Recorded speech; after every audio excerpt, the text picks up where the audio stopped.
What percentage of clients have hired us over the years and still think they could do it better than us? Right. Right?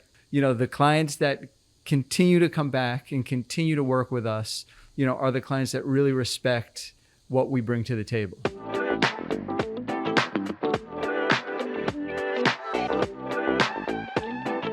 I think the thing we can talk about is clients we've had for a long time.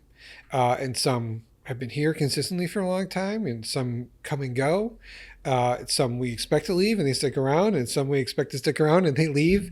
And so I think the discussion can be a couple of things. Like one, who are, good long-term clients, but maybe more importantly, why have they stuck around? Like, why are they long-term clients? Is it something we're doing? Is it just a confluence of events? Obviously. Well, I mean, but also it's a combination of, I think a bunch of different factors. So I think just as a small business or as a creative, like how do you, maintain long-term clients? Who's a client of ours that we've had for a long time that you've seen grow and change with us? Well, I think the obvious answer is Basis, because we're in production with them now.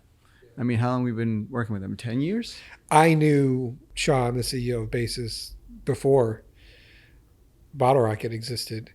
Because you were working with Sean and I left to go start Bottle Rocket, and then you picked up at the end of the year. Yeah. So we had been friends, and then, his company, which was Centro at the time, and it's been since rebranded as Basis Technologies, they hired us very, very early on, and we've done dozens of videos with them over the years, from live action and motion graphics to, stuff slightly more narrative.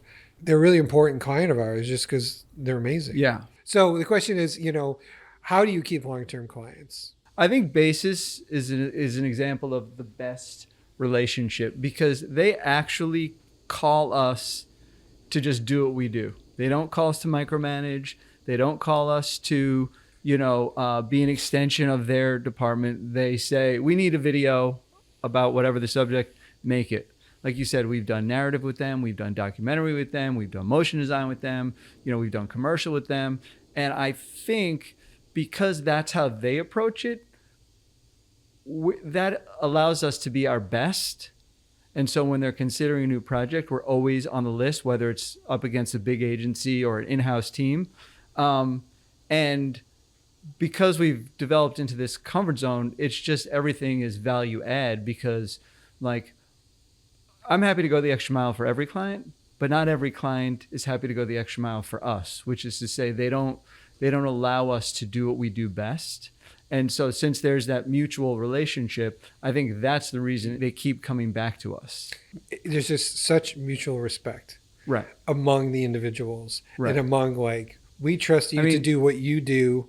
And it's such a close partnership. Like they do a lot of their creative in-house, a lot of their own scripting. So it's like, amazing, great, let's take it and do it. And we just hold them in such high regard. They're so smart and so creative, and they have such incredible people at the company that we're like, great. Right. What percentage of clients have hired us over the years and still think they could do it better than us? Right. I mean, it's almost offensive. Like, you'd have to be crazy to go into this business to work with a group of people who hire you just to tell you how to do your job, And, the clients that continue to come back and continue to work with us, are the clients that really respect what we bring to the table. Yes. There's many things that you should be doing as a company, whatever your company, to maintain relationships with your clients. Sometimes they don't always need videos, but that you still want to know we're thinking about you and they're thinking about you. And so there's many different touch points, we do as a company, whether that's simply saying hello. We have a very soft sell. So it's not, do you need a video? Do you need a video? It's like, hey, what's going on? What's the plan look like this year?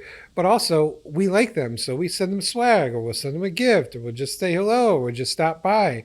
We've got this advice from many people of like, at agencies, they're like, if you just hang around, you'll get work.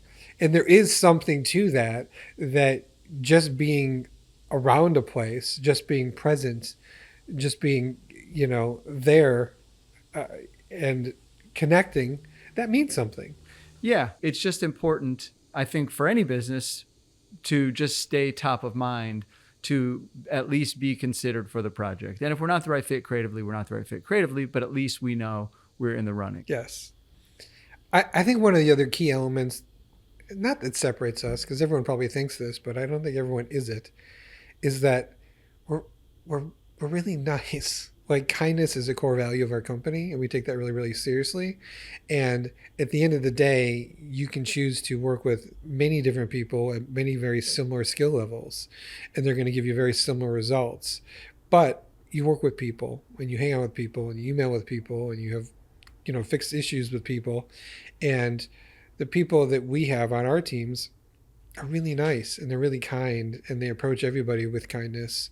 And that means a lot. And so I think just approaching everything with kindness is really, really important. And I think that resonates. And when someone thinks, I worked with 10 people this year, who do I want to work with next year? They were really nice. Everyone was so pleasant. I never felt attacked, or I never felt like, I always felt listened to. And I know everyone thinks they're nice and they're great, but they're not. Well, it's like, sorry, I think you people and I just come from a very specific place. If you've ever worked on a daily TV show, you know what it's like to be abused day in and day out. Sometimes for the right reasons. It just, the show has to go on.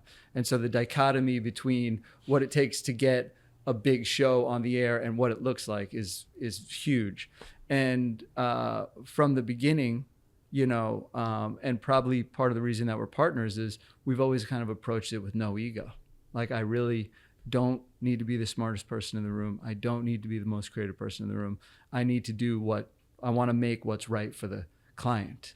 And if they have the better idea and we execute on that, great. If they look to us for ideas and, however it works, that's the magic of collaboration.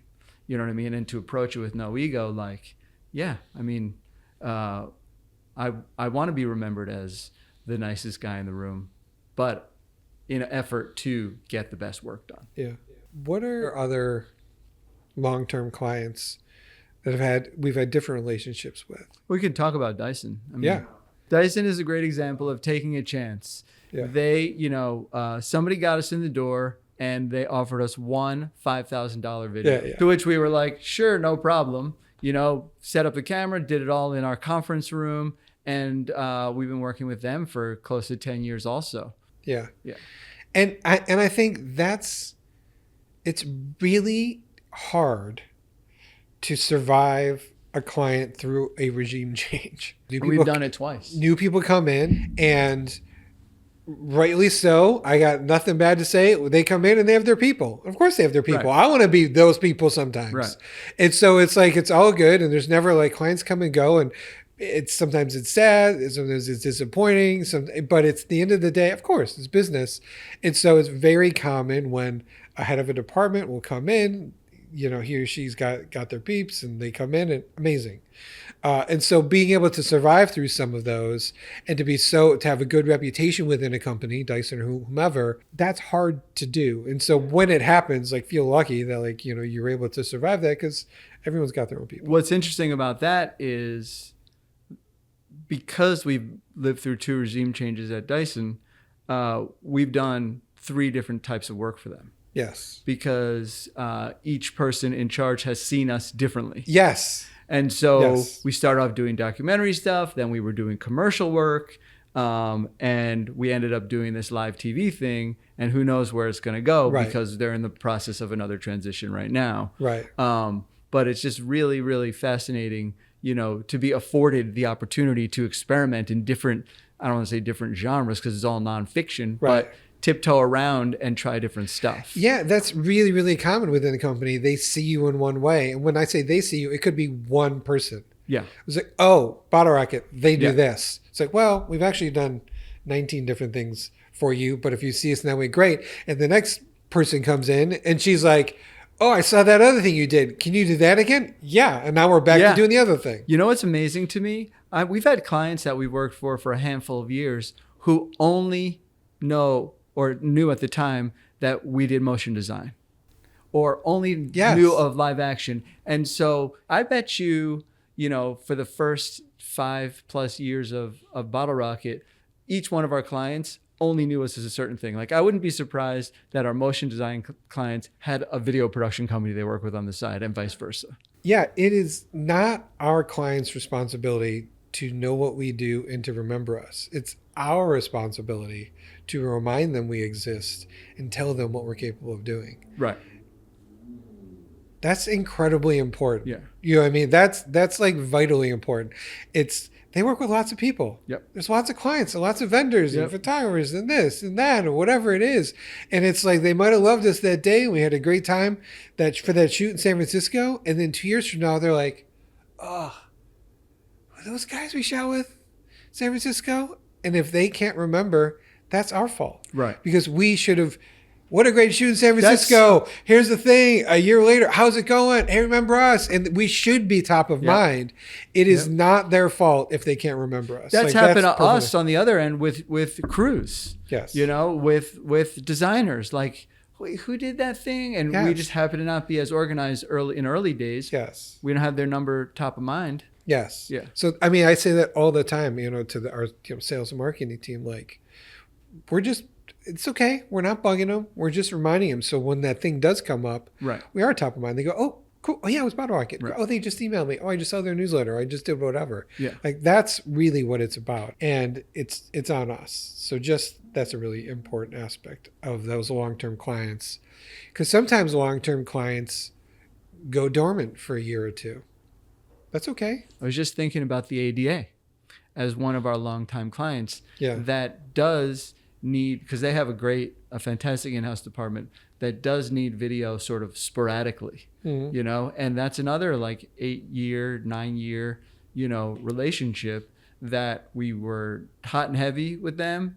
They went dark for a minute. We even thought like, did we do something wrong? Right. No, and then, you know, they're just doing what they're doing. Right. They just didn't need video and we weren't very communicative, you know, but now, you know, we're active with them and it was, you know, no harm, no foul. They just were, you know, doing stuff that didn't align with what we were doing. And now we're back working together. Actually, do you remember how like they ended up engaging us for this last project we did?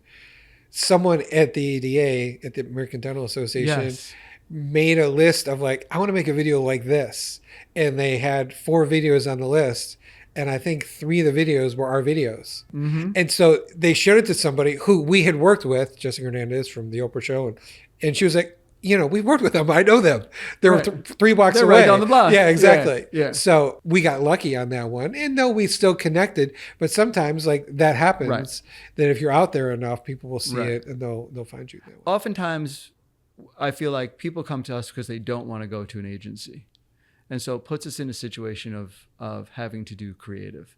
And the ADA always comes to us with a kernel of an idea and really looks to us to help them flesh it out. Yeah. I mean, that's been consistent. Yeah. Some clients back into it accidentally. They're like, we don't know what we want, help us. Yeah. They come and say, we know we haven't fleshed this out. Here's where we're at. Help us, you know? And I think just being able to, this is something that I was talking with Tamika about recently. We provide a service, and part of that service are the skills that we have, you know, writing, directing, editing, design, on and on and on and on and on, you know. But being able to think beyond that, being able to think critically and look at something and dissect it, to inform the creative. I think that's something that, you know, it's something that I had to learn over the years, but I'm excited every time that it allows me to elevate whatever creative we're working on. Just because anybody can pick up a camera and shoot, but to take it to the next level and to really take the idea and grow it, it's exciting for me.